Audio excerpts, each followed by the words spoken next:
Hey there guys, gals, and non-binary pals, it's DMG and welcome back to Blitz, and today I'm going to do another Back to Basics video for the map Rockfield. This one is next in line on the training room list, so without further ado, let's get into it. Now, you've seen me play Rockfield multiple times with different kinds of tanks, especially in my DMG does DMG videos where I showcase my mastery replays. And the important thing about Rockfield, especially for encounter, right? So let's just get encounter out of the way right now. You always play the this side on encounter. This would be the left side from the north spawn, and the right side from the south spawn. But you always want to play this side, and you immediately see me just by force of habit going to this bush. This bush is probably the most overpowered thing about this map right here, and if you can get into this bush quickly, you can spot targets that are going across here. You can hit tank destroyers that think that they're safe because you'll spot them, and in that 3-second window where that light bulb doesn't go off, you'll most likely be able to see them and pop them one in the drive wheel, or if they're lightly armored, you'll be able to put an enormous HE round into them. People will try and go up into this bush right there. You can shoot them there. When people try and cross towards you, you can shoot them there. And see, you're not too far up in the engagement because you have some nice hard cover. You could easily reset behind that bush. Now, this is mirrored on both sides, but you can use this bush as well, because sometimes the fight comes around here. Now, on encounter, the whole idea of this map is drawing the enemies in here, right? Making it look like the fight is taking place around in this area, right? Because I know some people enjoy going to locations like this. You have to have a hull down tank to do it though, with good gun depression, or they like to go in this little alley right here and shoot it out with big tanks. You can do those things. Both of those are viable options. As always, excuse me. As always, you can go back here. You can take assault. You can take tank destroyers and sit them right here, right? This is one of two locations that you can use. And this works really well for tank destroyers that have good gun depression, or assault TDs like Jagdpanzer E100. This one is better for more of the sniperish kind of TDs like Grill, right? As you'll be able to hit people that sit in those bushes, but you are very hard to hit. Like I said, you know, I wouldn't go to these bushes originally all the time if they didn't have some kind of use to them. And remember, a lot of this is being patient and waiting, right? Just because you don't see anyone in the first 2 seconds you're in this bush does not mean that they are not over here, right? It's going to take some awareness and like learning to read a enemy team lineup to learn how to really use this bush to its maximum effectiveness. Now, like I said, if you're on a counter, the whole point is to get them and make them think that the fight is over there. But then you go around and hopefully you have a buddy with you, or a platoon mate, right? And you both start pushing around like this. Once you start pushing around like this, you really start to pinch, and you can easily shoot someone's butt and all the people that are aiming across, and you can just shoot them in the side, you know, and who are sitting there, who are sitting back there, and even the people who are sitting in this bush right here, right? They're trying to get shots across. So it's all about knowing when to push this, when to execute this short flank, right? This is what's so important about this side of Rockfield. A lot of people don't know when to execute the short flank. They'll do it too early and they'll get deleted, or they'll do it too late and your team has crumbled already, right? Now, if the other team has gone to the other side on Rockfield, right? Just sit up here and snipe people. It's really easy to do. If you have good camouflage, you can just fire here with impunity. Thing is, they have to poke their tanks through like this alleyways, like this small alleyway is a big one. You'll also see them here. I mean, people will come up here and see if they can get a look at the base, right? Some people, although it's not as good on this side, you can get a few shots like in this small window right there where I'm aiming. Overall, but you can really work gun depression around in these areas, because you can come up sideways, right? And you can even go on something like that and get a really quick shot off. Like I said, just be careful.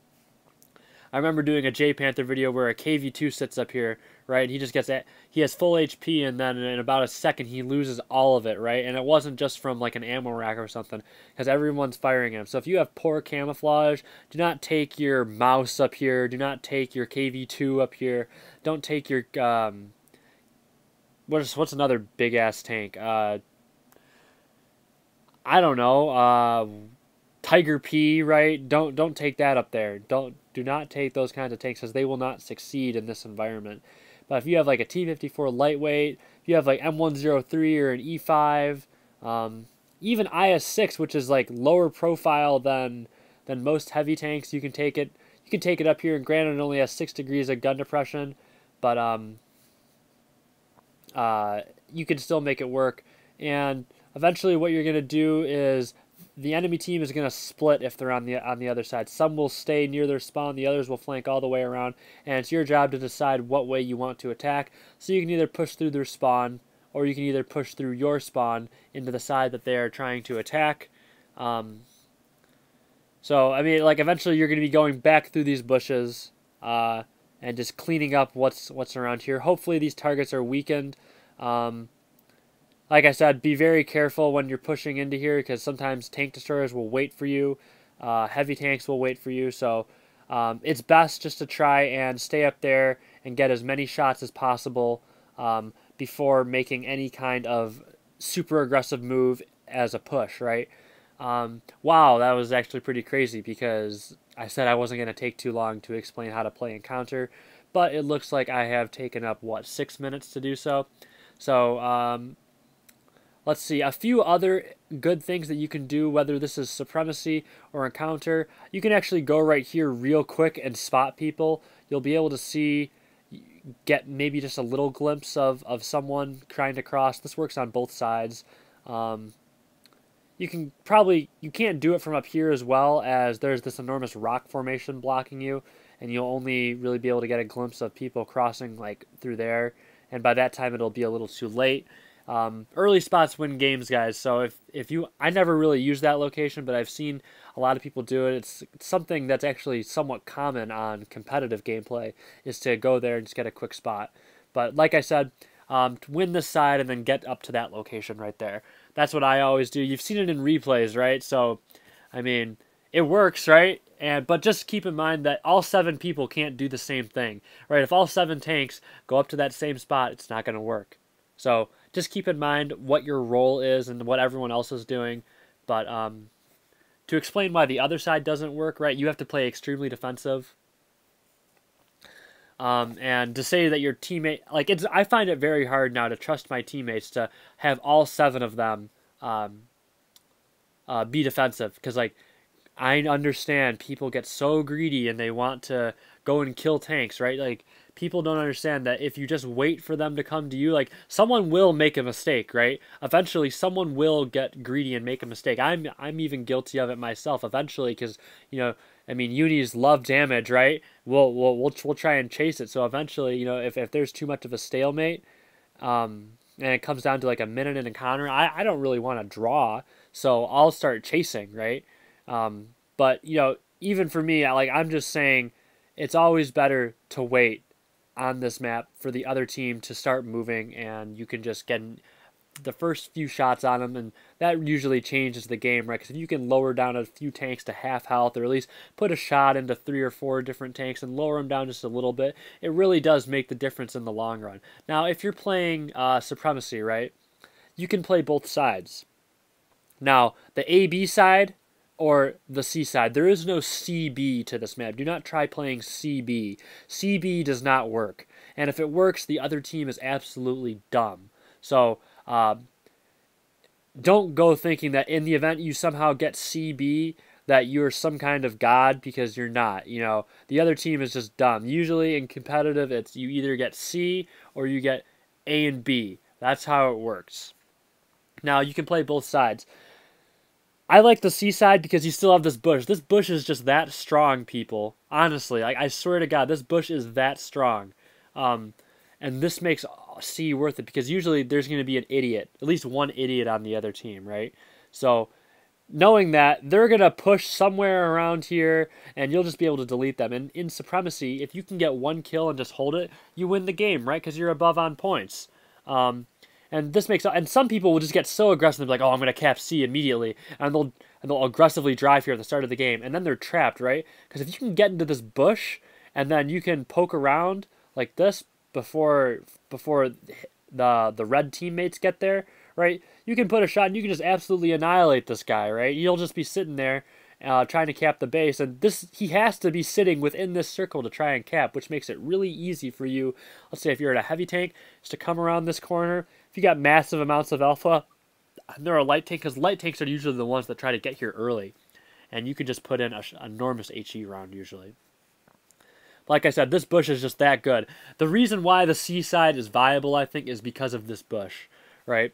But in Supremacy, right, A and B actually might be a better choice. And that is because you get two caps.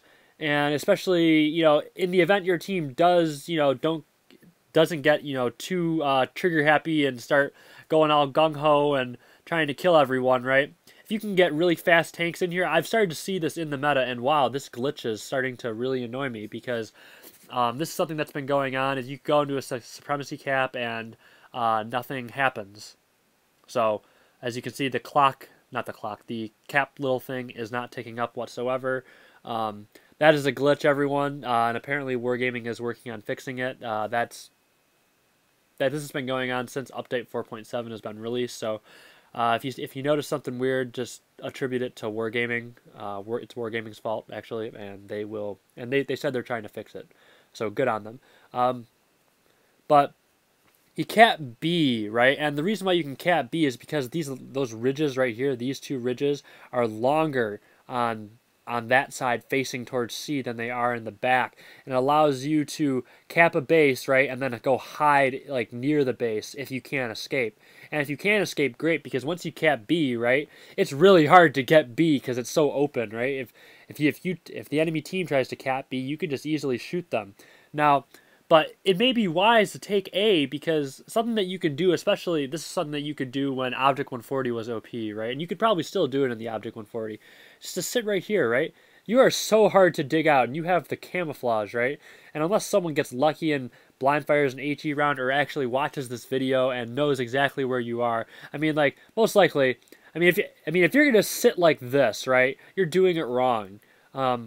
That is, unless it's early game and there's multiple people in the cap, right? Then, of course, okay, maybe. Then, if you want to fast cap it, sure, go ahead.